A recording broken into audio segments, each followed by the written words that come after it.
objektivitas pemeriksaan dengan menggunakan alat poligraf untuk menentukan seseorang itu apakah terindikasi berbohong atau jujur, Yang Mulia. Keterangan ahli poligraf Polri Aji Febrianto Ar-Rosyid di persidangan pada 14 Desember lalu menjadi sorotan karena mengungkap indikasi kebohongan atau kejujuran dari pemeriksaan Ferdy Sambo dan Putri Chandrawati. Menurut Aji, nilai minus mengindikasikan kebohongan. Bapak FS nilai totalnya minus 80. Kalau terdakwa Putri? Minus 25, Pak. Minus? 25. 25. Siap.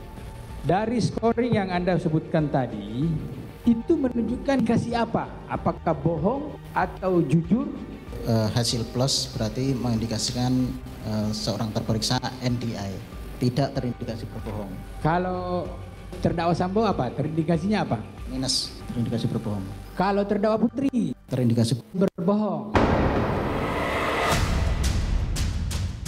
Sebelumnya, baik Ferdy Sambo maupun istrinya Putri pernah mengaku telah menjalani tes poligraf dengan hasil terindikasi berbohong. Namun di persidangan, Ferdy Sambo dan Putri bersikukuh tidak berbohong. Saudara ditanyakan, apakah saudara melakukan penembakan terhadap Joshua? Jawaban saudara apa? Tidak. Tidak.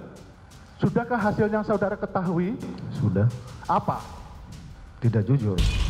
Poligraf itu setahu saya tidak bisa digunakan dalam pembuktian di pengadilan. Hanya pendapat saja. Kuasa hukum Ferdy Sambo pun mencecar ahli poligraf Aji Febrianto terkait pertanyaan isu perselingkuhan yang tidak tercantum di berita acara pemeriksaan dan merupakan titipan dari penyidik. Isunya dari penyidik. Kalau untuk struktur pertanyaannya dari kita. Saudara juga baca BAP. Siap. Dari kejadian dan BAP yang tidak ada unsur perselingkuhan, tetapi ahli menanyakan soal perselingkuhan karena titipan dari penyidik. Request dari penyidik.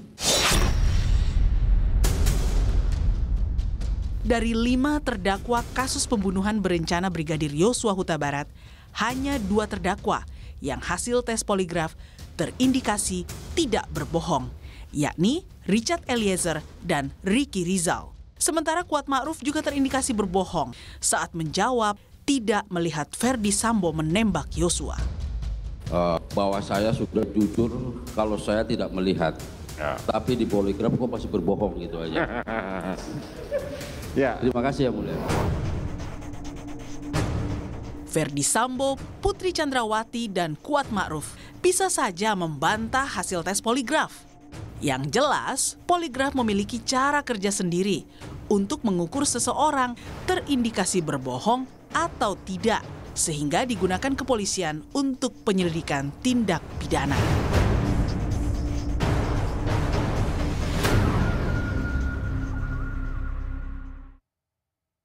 Sudah bersama saya, Ketua Asosiasi Poligraf Indonesia, Agung Prasetya. Bung Agung, terima kasih Anda menerima wawancara Rosi. Anda baru tiba dari Padang, Sumatera Barat. Agung Prasetya ini adalah salah satu dari tim pemeriksa poligraf para terdakwa kasus pembunuhan Yosua. Anda berada dalam tim poligraf ya, yang memeriksa para terdakwa. Sorry? Independen. Ya, Anda dari ahli independennya. Baik. Saya mau bertanya dulu bahwa kita mungkin masih agak awam dengan yang disebut poligraf atau bahasa mudahnya tes kebohongan. Kalau Anda mendefinisikan dengan mudah, apa poligraf itu?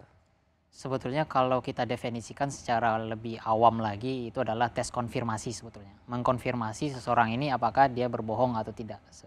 Nah, melewati serangkaian tes yang kita laksanakan, melewati beberapa tahapan menggunakan alat poligraf atau tes poligraf ini, kita akan mengetahui apakah si terperiksa ini ketika kita diberikan pertanyaan tertentu, dia berbohong atau jujur. Seperti Tapi bisa langsung kita bilang, poligraf adalah tes kebohongan.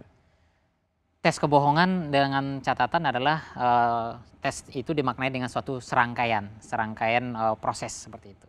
apakah dia disebutnya juga lie detector. Betul. Jadi untuk mendeteksi kebohongan. Apakah kemudian sama dengan metal detector? Kalau kita masuk ke satu tempat maka ada metal detector, jika metal dia langsung berbunyi. Apakah poligraf juga demikian? Begitu kita ditanyakan sesuatu, maka dia langsung memberikan reaksi, kita bohong atau enggak? Baik, sebetulnya kalau kita memaknai detektor adalah suatu alat deteksi yang akan memberikan informasi secara langsung, maka poligraf dia harus dilakukan suatu interpretasi dulu. Nah, interpretasi ini enggak melulu melalui hasil grafiknya, tapi melalui juga serangkaian bagaimana ketika dilewati pretestnya, kemudian baru tes poligrafnya sendiri, seperti itu. Oke, jadi kalau pastinya lie detector ini berbeda langsung seperti metal detektor. Begitu misalnya orang menjawab ya, menjawab tidak, langsung kelihatan dia bohong. Enggak gitu ya? Tidak. Enggak seperti metal detektor ya? Dia tidak akan memberikan suatu suara tertentu atau memberikan suatu reaksi tertentu alatnya ya, bahwa dia ini berbohong atau sedang jujur, seperti itu. Nanti ada ahlinya lagi yang akan menginterpretasikan itu secara bersama-sama, seperti itu. Oke, jadi kalau misalnya lie detector atau poligraf ini, dia harus melewati satu proses tes. Jadi nggak ujuk-ujuk langsung ditanya gitu? Betul. Oke, gimana ceritanya? Jadi seseorang yang akan dites itu nanti ada pelimpahan dari penyidik atau dari orang yang akan meminta poligraf. Nah, di sanalah nanti penyidik atau orang yang meminta poligraf itu meminta suatu isu, memberikan suatu isu tertentu. Misalnya isu misalnya terkait suatu pembunuhan. Nah, kita akan meminta bagaimana visumnya, kemudian bagaimana BAP-nya. Dan kemudian kita akan bertanya kepada penyidik arahnya ini mau ditanyakan apa, seperti itu. Tujuannya adalah untuk mendapatkan membantu penyidik arah penyelidikan dia seperti apa nantinya, seperti itu. Baru setelah itu kita diskusikan bagaimana pertanyaan poligrafnya. Nah, di dalam tim pemeriksa nanti akan dilihat apakah orang ini layak dipoligraf atau enggak. Maksudnya layak secara pertanyaan yang diminta oleh penyidik. Oh, jadi ada dites lagi ya, apakah seorang ini layak atau bisa atau mampu untuk dites secara poligraf. Nah, itu nanti di tahapan sebelum tesnya nanti itu. Nah, maksud saya adalah di tahap penyidik meminta itu kita akan menganalisa apakah permintaan penyidik ini bisa kita ambil atau tidak, seperti itu. Apa yang bisa membuat permintaan penyidik ini tidak bisa kita ambil?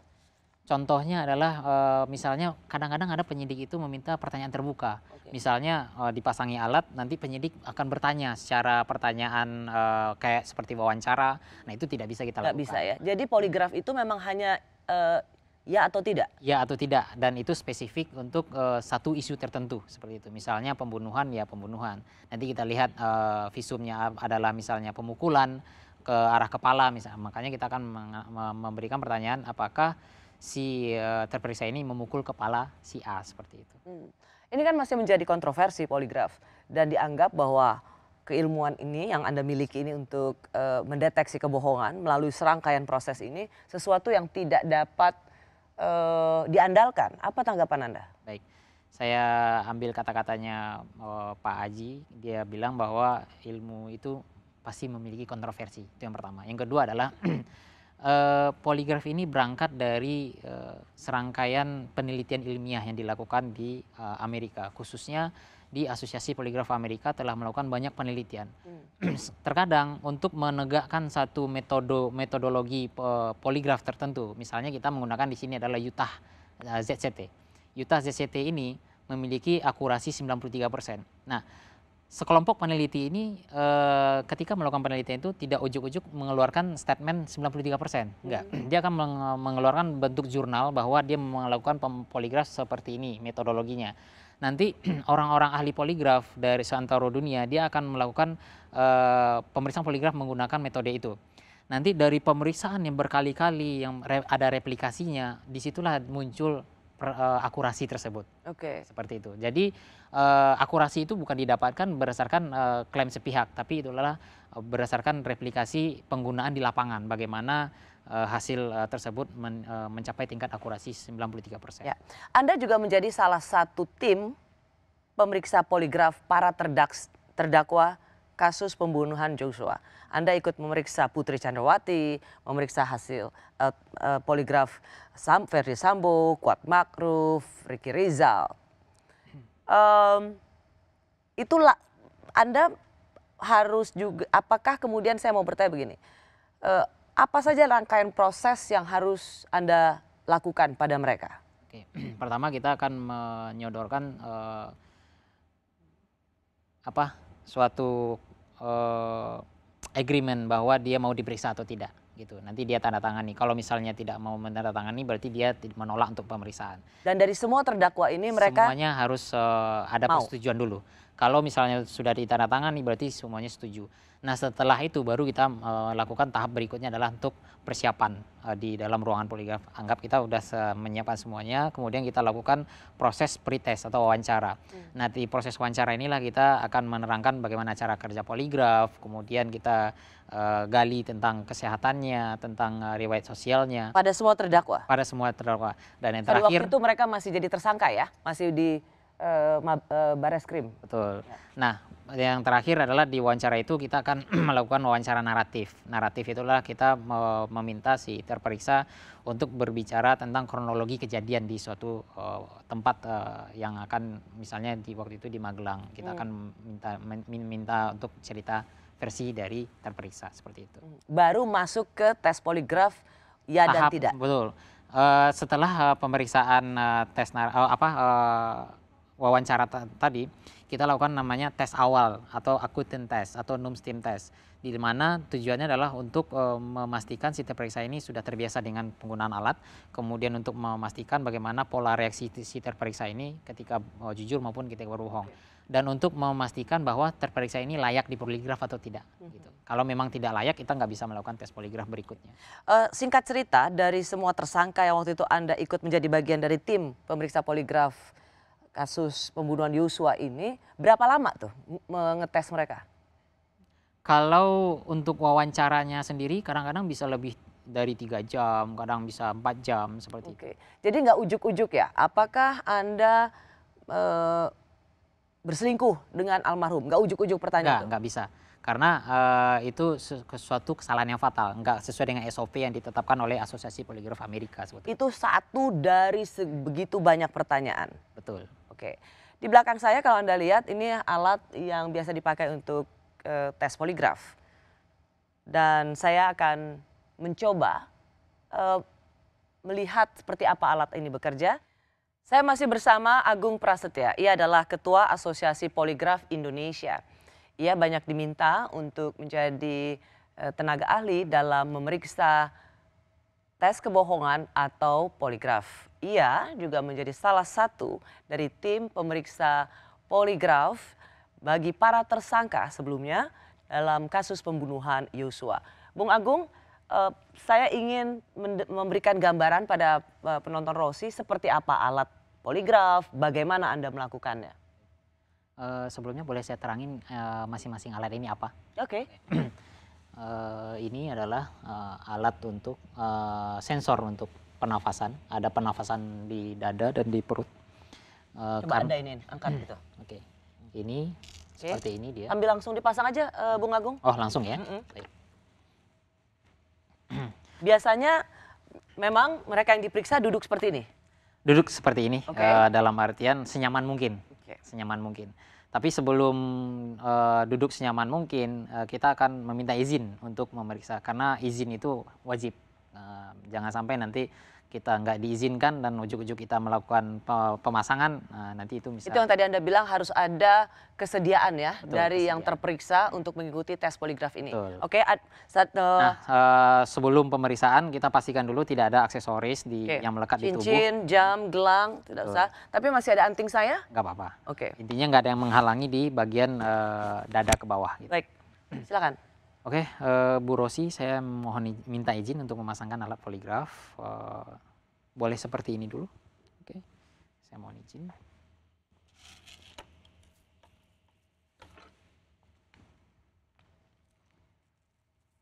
Ini yang tadi Anda sebut alat pernafasan? Betul. Ini adalah alat untuk pernafasan bawah, perut.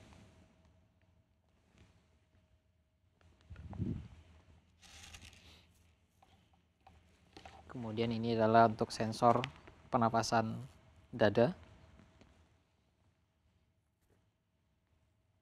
Boleh diturunkan tangannya. Oke, mohon maaf. Oke, boleh tangannya santai aja. Boleh senderan. Oke, jadi ini alat untuk mengatur pernafasan dada. Ini untuk perut. Untuk perut, oke. Karena manusia itu kadang-kadang ada nafas dada, ada nafas perut. Makanya kita akan mengcover hal itu. Oke. Boleh kakinya agak majuin ke depan aja. Pastikan tidak ada kabel yang akan menghalangi terperiksa nantinya dalam proses pemeriksaan. Pinjam tangan kiri seperti ini. Boleh senderan nggak apa-apa? Oke. Tegang juga. Ini persis seperti alat yang Anda pakai? Betul. Seperti inilah? Alatnya standar? Poligraf standarnya seperti ini.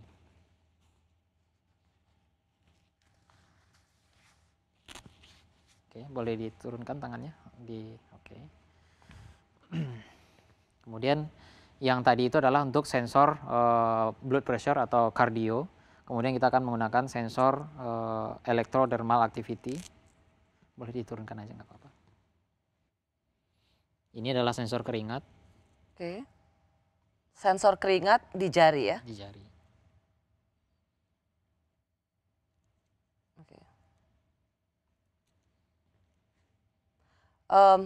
Jadi alat ini untuk melihat apakah kalau orang berbohong dia lebih tersengal-sengal begitu atau lebih?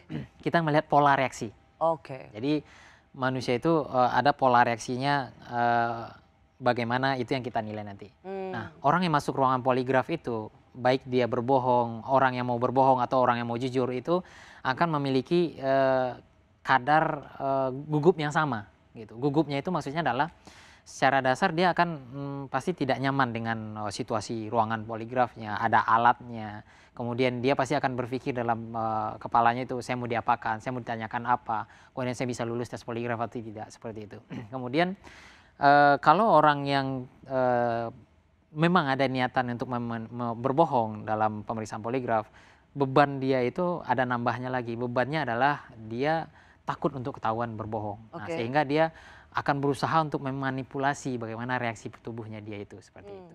Nah, walaupun mereka berusaha untuk memanipulasi, pemeriksa yang berpengalaman itu akan mengetahui bagaimana dia saat di pemeriksaan poligraf dia berusaha memanipulasi poligraf atau tidak, seperti itu. Oke, jadi dari alat inilah yang menyensor reaksi-reaksi tubuh. Betul. Oke. Nah, nanti jadi meskipun ucapannya A, padahal sebenarnya ucapannya B, itu akan tubuh kita akan memberikan reaksi. Betul. Apakah ia memberikan kejujuran atau tidak? Oke. Jadi seperti yang saya terangkan lagi, poligraf ini jawabannya hanya iya dan tidak.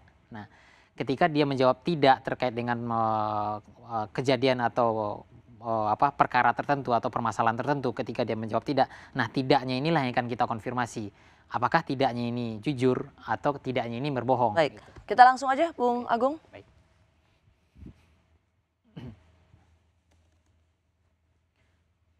Alat ini terkoneksi langsung ke laptop Anda ya? Nah, di laptop ini tujuannya adalah untuk pengendali dan juga untuk memperlihatkan bagaimana reaksi tubuh ketika dilakukan poligraf.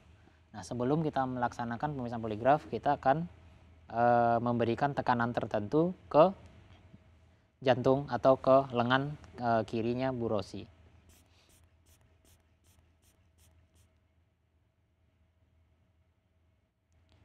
Kita memberikan tekanan di atas 50. Tujuannya adalah supaya jangan terlalu menyakiti terhadap si terperiksa.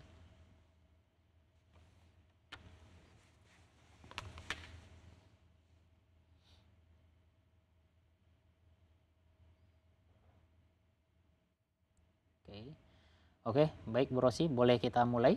Silakan.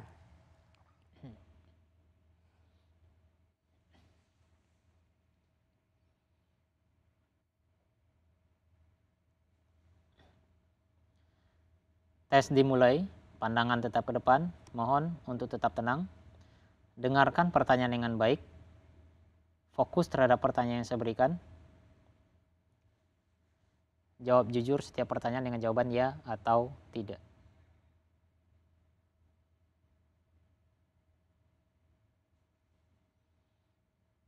Apakah Anda mengerti? Saya hanya memberikan pertanyaan yang sudah kita diskusikan. Ya.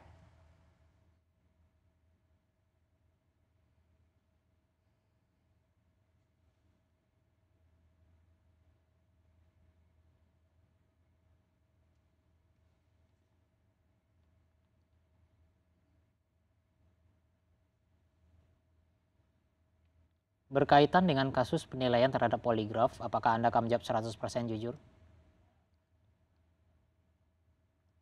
Ya.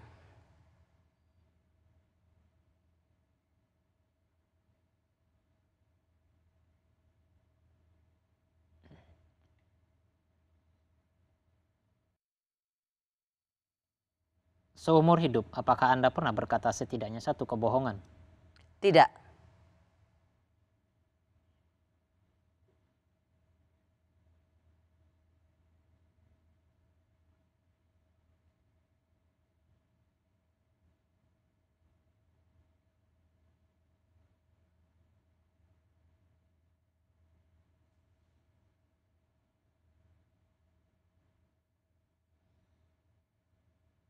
Apakah Anda nyaman di poligraf?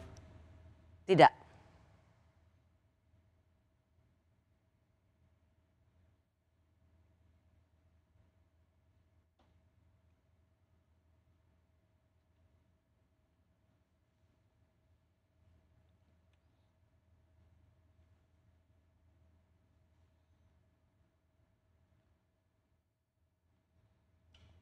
Tes selesai, pandangan tetap ke depan, mohon untuk tetap tenang. Tunggu aba-aba selanjutnya.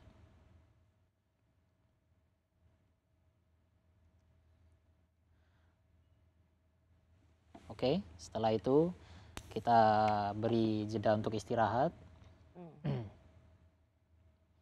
Udah bisa langsung kelihatan nggak bohong apa nggak? Ini sebetulnya adalah suatu rangkaian pemeriksaan yang bukan terstandarisasi. Standarisasi maksudnya bukan skala lab. Karena kita melakukan uji hanya untuk simulasi aja. Ya. Sehingga kita nggak bisa menjadikan ini tolok ukur menilai seseorang. Oke. Karena pemeriksaan poligraf itu ada serangkaian yang akan kita lakukan sehingga disitulah adanya standar yang ditetapkan oleh Asosiasi Poligraf Amerika. Jadi di sini experience yang kita ingin tunjukkan adalah alat yang digunakan ini untuk pendeteksi keringat di jari, ya kan, Bung Agung. Lalu juga ada deteksi nafas untuk dada dan deteksi nafas di bagian perut, Betul. gitu ya. Nah, inilah yang akan mendeteksi reaksi-reaksi tubuh saat berkata iya atau tidak.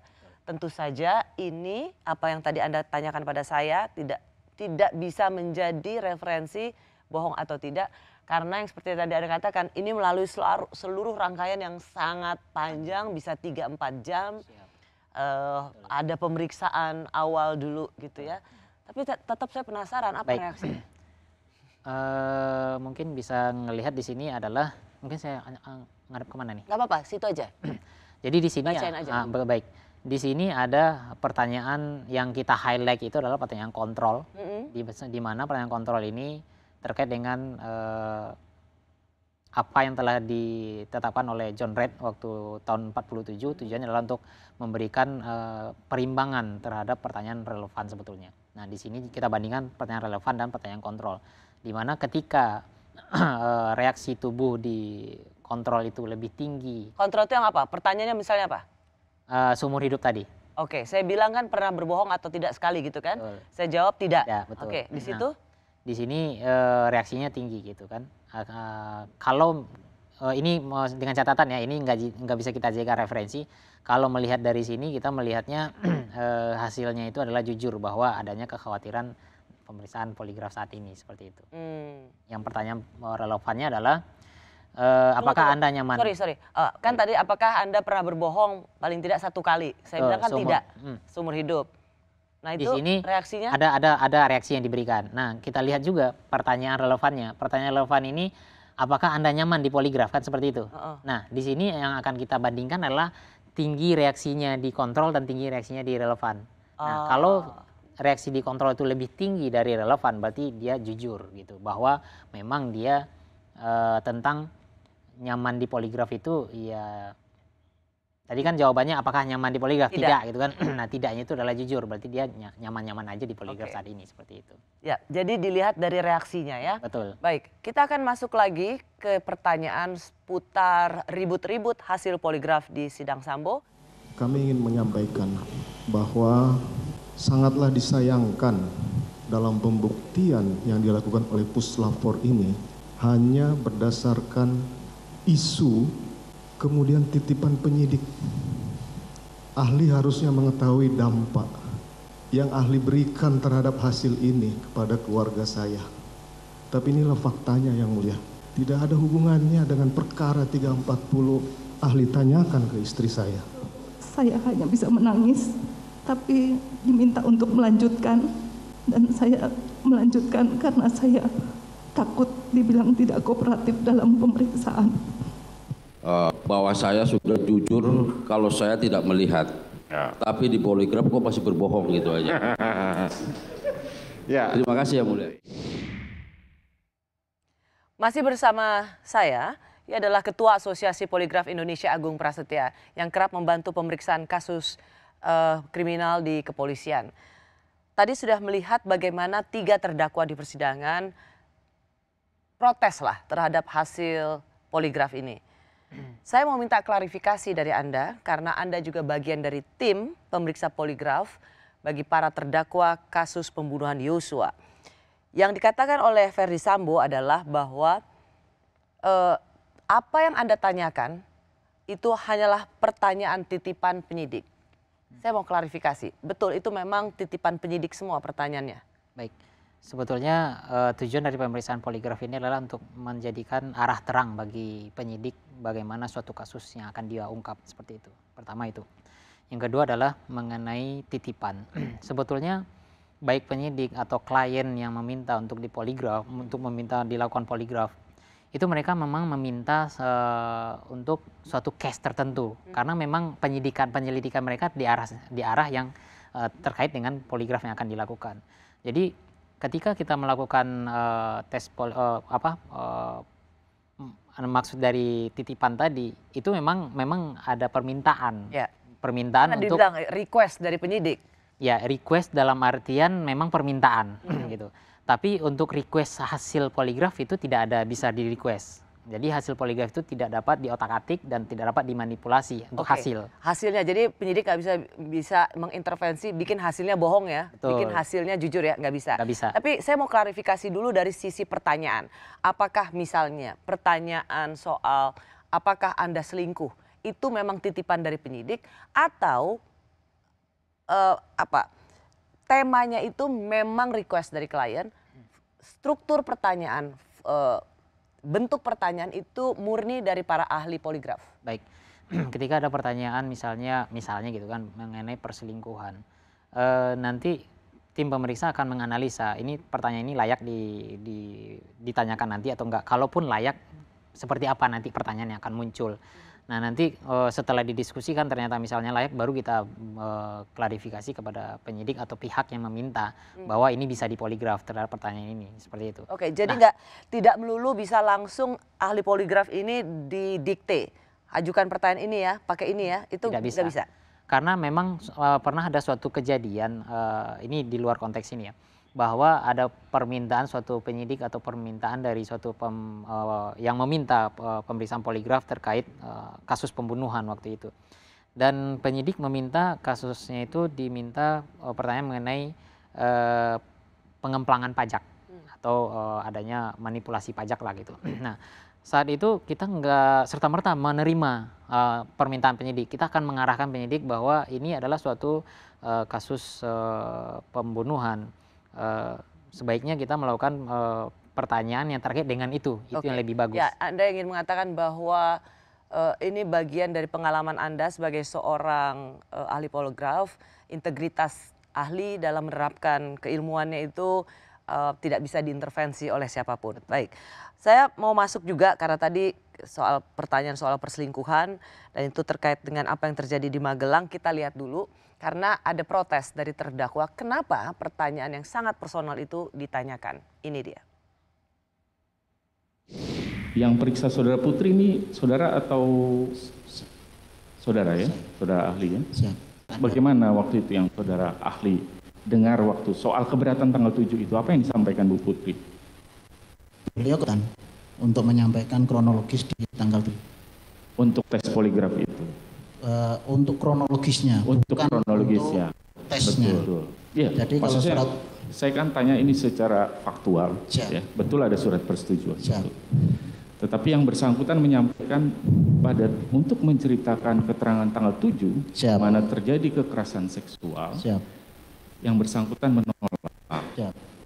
Kenapa tidak menghentikan proses itu? Kenapa Anda teruskan pemeriksaannya? Atau Anda melakukan antisipasi supaya hasil tetap optimal? Apa upaya? Jadi untuk cerita kronologis kejadian itu kan bagian dari tes.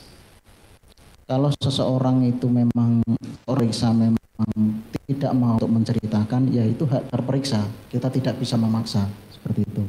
Untuk pemeriksaan tetap kita lanjutkan. Untuk dilakukan tes poligraf itu tadi di awal sebenarnya sudah disinggung. Yang diperiksa harus ada kepercayaan terhadap tes itu baru bisa optimal dilakukan. Betul ya? Saudara ahli. Nah, ketika Bu PC menolak menyampaikan di pretest itu keterangan, dan tadi saudara ahli sampaikan berarti dia tidak punya kepercayaan kepada pemeriksa untuk menyampaikan keterangan soal tanggal 7 kejadian itu. Bagaimana hasilnya bisa divalidasi bahwa itu optimal? Padahal butuh kepercayaan dalam melakukan tes itu. Kami tidak tahu apakah beliau percaya sama kita atau tidak. Jadi untuk menentukan seseorang itu ya untuk dilakukan pemeriksaan ada namanya tes angka. Nah di situ kita lihat grafiknya seperti apa, apakah seseorang ini memang layak untuk dilakukan pemeriksaan ataukah tidak. Kalau memang tidak layak, tidak kita lanjutkan. Bung Agung, itu tadi dalam persidangan ya, kolega Anda yang ditanya seputar hasil poligraf. Saya minta klarifikasi dulu, karena Anda ikut serta dalam pemeriksaan ini. Betul ada pemaksaan terhadap menceritakan kejadian di Magelang? Sebetulnya mengenai cerita itu adalah cerita kronologis seperti yang dibilang tadi. Itu adalah cerita dari sisi terperiksa sebetulnya. Sebetulnya tujuan dari cerita kronologis itu adalah untuk membangun pemahaman utuh bagi pemeriksa, bagaimana sih situasi kejadian itu gitu. Seandainya si terperiksa, dan dalam kasus ini terperiksa tidak mau untuk melanjutkan cerita tersebut, itu tidak apa-apa, itu tidak akan mengganggu proses pemeriksaan poligraf karena itu hanya bagian dari rangkaian interview atau rangkaian pretest. Karena rangkaian dan itu memang tidak dilanjutkan pada waktu itu? Hanya rangkaian ceritanya. Setelah itu kita akan bertanya apakah boleh kita melanjutkan prosesnya. Kata beliau silahkan dilanjutkan. Dan jadi hanya soal apa yang terjadi di Magelang antara Putri dan almarhum Yosua. Betul, kita tidak melanjutkan hal itu. Yang perlu dikasih catatan adalah kita setelah proses itu kita mempersilahkan untuk istirahat dulu. Kita berikan istirahat. Sebelum sampai ke situ, pengacara kan mengatakan bahwa sudah disinggung harus ada kepercayaan terhadap tes itu baru bisa optimal dilakukan. Karena memang betul ya, ketika Bu PC menolak bahkan di pretest itu, dan jadi saudara Ali sampaikan berarti dia tidak punya kepercayaan kepada pemeriksa. Oke. Ada distrust. Tidak apa-apa.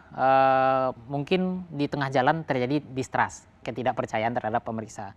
Namun distrust itu akan kita lakukan konfirmasi berdasarkan tes awal namanya. Nah di tes awal itulah kita melakukan proses untuk kelayakan si terperiksa ini masih bisa dilanjutkan poligraf atau tidak. Dan waktu Anda lakukan itu dan sewaktu kita melakukan tes awal tersebut kita melihat ada kelayakan untuk diperiksa lebih lanjut seperti itu. Makanya kita akan melanjutkan tes poligraf saat itu. Oke, jadi memang soal kronologi apa yang terjadi yang dianggap sangat privat, trauma itu tidak Anda lanjutkan. Betul. Tapi kemudian dan sepakat itu ya tidak apa-apa. Tapi ada tes-tes lainnya tetap ditanyakan. Nah makanya ada tes awal yang saya bilang tadi. Tujuannya untuk mengklarifikasi si terperiksa ini layak dilanjutkan atau tidak seperti itu. Kita juga lihat bahwa dalam persidangan disebutkan ada para terdakwa yang memiliki hasilnya dua. Bisa indikasi bohong, bisa indikasinya tidak berbohong. Contohnya misalnya soal poligraf kuat. Ini dia. Kalau terdakwa kuat. Untuk saudara Kuat kita lakukan 2 kali pemeriksaan Bapak. 2 kali melakukan pemeriksaan, hasilnya? Yang pertama adalah -9 dan yang kedua adalah -9, yang pertama -9, yang kedua? Yang kedua adalah -13. -13. Kasih jelas. Yang pertama +9, yang kedua -13. Dari scoring yang Anda sebutkan tadi, itu menunjukkan kasih apa? Apakah bohong atau jujur atau apa itu? Antara bohong dan jujur apa itu? Terdakwa Kuat jujur dan terindikasi berbohong. Oh, abu-abu dia, jujur dan terindikasi berbohong. Jadi mohon izin untuk saudara Kuat Ma'ruf kita lakukan 2 pemeriksaan dengan isu yang berbeda, Bapak. 2 pemeriksaan dengan isu yang berbeda. Siap. Artinya 2 pertanyaan yang berbeda ya. Siap. Nah, kalau pertanyaan yang pertama indikasinya apa? Jujur. Apa pertanyaannya? Pertanyaan relevannya adalah apakah kamu memergoki persetubuhan Ibu Putri dengan Joshua? Apa jawaban dia? Jujur. Siap. Oh, berarti dia memergoki, tidak memergoki. Karena berarti tidak melihat dia. Siap. Indikasi kedua, apa pertanyaannya? Untuk indikasi kedua untuk saudara Kuat yang dilakukan pemeriksaan pada tanggal 9 September adalah apakah kamu melihat Pak Sambo menembak Joshua? Apa jawabannya? Jawabannya saudara Kuat tidak. Nah, itu indikasi hasilnya. Indikasinya apa? Bohong apa? Berbohong. Bohong. Ini kan langsung ke satu pertanyaan bohong, satu pertanyaan jujur. Padahal tadi Anda bilang itu melalui serangkaian proses yang panjang. Gimana nih penjelasannya? Jadi dua hasil itu memiliki 2 pemeriksaan yang berbeda dan waktu yang berbeda. Oke. Jadi yang pertama adalah kita mengenai memergoki tadi. Nah itu hasilnya bahwa dia jujur bahwa dia tidak memergoki. Gitu. Dan itu hanya satu pertanyaan dari begitu banyak pertanyaan tadi yang terjadi di Magelang. Betul. Nah kemudian kita lakukan di hari yang berbeda terkait dengan melihat peristiwa penembakan. Nah itu menghasilkan hasil bahwa dia si Kuat Ma'ruf berbohong seperti itu. Bahwa bohongnya ini berarti dia melihat terjadinya proses peristiwa penembakan berdasarkan hasil poligraf. Oke, apakah kemudian bisa dikatakan ketika soal di Magelang melihat persetubuhan itu dan dia menjawab tidak, maka keseluruhannya memang apa yang dia katakan jujur? Atau hanya pada poin itu saja? Hanya poin itu aja ya, karena isunya itu adalah isu dia melihat sesuatu. Nah, tapi tadi Kuat Ma'ruf mengatakan saya ini sudah berbicara jujur, mengapa masih dibilang bohong? Yeah. Bagaimana, apa yang Anda lihat reaksi dari tubuh atau badan kita bahwa mulut misalnya mengatakan ya atau mulut mengatakan tidak, tapi respons di badan itu mengatakan sebaliknya? Waktu kita praktek tadi di sesi yang barusan bahwa ketika dia itu jujur berarti dia cenderung bereaksi di pertanyaan kontrol kan seperti itu. Nah hasilnya adalah positif plus gitu kan. Kalau dia cenderung berbohong dia itu akan bereaksi di pertanyaan relevan sehingga kita memberi skor negatif. Nah itu nanti yang akan diberikan skor dari masing-masing pertanyaan. Jadi satu set pertanyaan poligraf itu ada 11. Kita melakukan 5 kali pengulangan. Pengulangan kedua 11 lagi dengan urutan yang berbeda. Kemudian pengulangan ketiga berbeda lagi. Kemudian sampai yang kelima seperti itu. Pengulangan itu maksudnya sebenarnya pertanyaan sama aja ya? Sama. Hanya diulang-ulang aja? Betul. Kita melihat dan konsistensi. Anda akan melihat konsistensi reaksinya. Bisa nggak gini sederhananya ya? Misalnya kalau dia mengatakan sesuatu yang tidak terjadi atau dia berusaha berbohong, mudahnya bisa nggak? Misalnya jantungnya lebih berdebar atau oh ya tadi kita lupa untuk ngasih tahu bahwa di bawah saya duduk itu juga ada alat sensor ya? untuk gerak. Oke. Sensor gerak dia. Nah, apakah meskipun orang bicara jujur, sensor gerak yang saya duduki itu juga bisa memberikan sinyal yang berbeda? Sensor duduk itu tujuannya adalah terkadang seseorang itu memanipulasi reaksi tubuhnya itu melalui gerakan, dia gerak dikit. Nah dia gerak dikit sehingga bereaksi di pertanyaan tertentu. Dia tujuannya adalah pertanyaan tertentu supaya hasilnya dia jujur. Nah itu ada orang yang berusaha memanipulasi seperti itu. Namun usaha dia itu akan terhalangi oleh pandangan pemeriksa atau analisa dari pemeriksa seperti itu. Nah, sehingga pemeriksaan berpengalaman akan melihat apakah si terperiksa ini berusaha memanipulasi atau tidak. Oke, kalau misalnya minus 25 tuh artinya apa? Baik. Di sana kan ada minus 25, minus 8, minus 13 seperti itu kan. Nah, itu terkait dengan awareness atau kesadaran seseorang terperiksa tersebut terhadap konsekuensi yang akan dia terima ketika dia berbohong seperti itu. Semakin tinggi rasa kekhawatiran dia terhadap konsekuensi kalau dia berbohong, itu nilai minusnya biasanya akan meningkat. Sorry. Kesadaran. Jadi dia menyadari konsekuensi. Kalau dia bohong. Betul. Ada orang yang terkadang itu dia tahu konsekuensinya tapi dia udah pasrah. Ya udah terima aja, makanya negatifnya akan menurun nantinya. Oke, tapi saya pengen masuk ke kenapa kok bisa minus 25 itu, apakah itu artinya semua yang dikatakan dari seluruh proses itu memang bisa terindikasi bohong semuanya? Semuanya berbohong, seperti itu. Jadi dia kalau ada nilai yang lebih tinggi itu dia khawatirnya ada kekhawatiran yang lebih tinggi lagi. Terkait dengan kalau dia berbohong ini dia akan merasakan konsekuensi baik dari orang sekitarnya, sosial atau masyarakat seperti itu. Biasanya seperti itu kaitannya. Makanya singkatnya atau sederhananya berbohong saja. Betul. Karena dia khawatir akan ada konsekuensi kalau dia berkata jujur. Gitu. Betul. Hasil tes poligraf kerap kali menimbulkan kontroversi. Masih layakkah hasil tes deteksi kebohongan ini menjadi alat bukti di persidangan? Alat poligraf itu reliable, dia bisa diandalkan, mungkin kita tidak perlu eksaminasi lagi di persidangan, cukup pakai alat itu saja. Kalau 93%, 100% benar, kita tidak perlu menguji dengan bukti yang lain, cukup dengan alat itu saja. Tetapi sistem bekerjanya peradilan pidana kan tidak pernah menggunakan itu, dan itu disampaikan oleh ahli kemarin, jarang sekali digunakan alat poligraf tersebut. Tadi menarik mengenai yang kualitas keakuratan tes poligraf yang 93%. Berarti kan ada kemungkinan tidak akurat 7%. Kalau boleh saya simpulkan begitu. Nah, apa yang bisa menyebabkan ketikuratannya 7% itu? Saya tidak tahu. Lah, tadi saudara menyatakan, tadi kan sudah ditanya, keakuratan itu 93%, bukan 100%. Kalau 100% saya tidak bertanya. 100% hanya milik Allah Subhanahu wa Ta'ala. Bersama saya Ketua Asosiasi Poligraf Indonesia Agung Prasetya, ia adalah salah satu dari tim pemeriksa poligraf para terdakwa kasus pembunuhan Yosua. Bung Agung, terakhir yang ingin saya tanyakan, banyak yang merasa bahwa pemeriksaan poligraf di sidang Sambo dengan melibatkan terdakwa Sambo ini dianggap tidak cukup kredibel, tidak dapat dijadikan acuan karena bisa memberikan framing negatif pada mereka.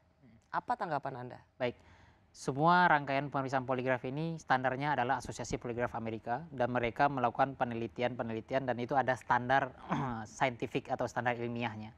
Sehingga apa yang menjadi rujukan kami itu adalah berdasarkan nilai ilmiah, bukan berdasarkan asumsi semata. Seperti itu yang bisa saya bisa. Baik, terima kasih Bung Agung Prasetya sudah berbagi tentang apa saja yang menjadi peran Anda dalam keilmuan atau ilmu poligraf ini. Terima kasih sekali lagi. Terima kasih. Terima kasih juga bagi Anda yang senantiasa menyaksikan program Rosi. Kita jumpa lagi minggu depan. Tetaplah di Kompas TV, independen, terpercaya.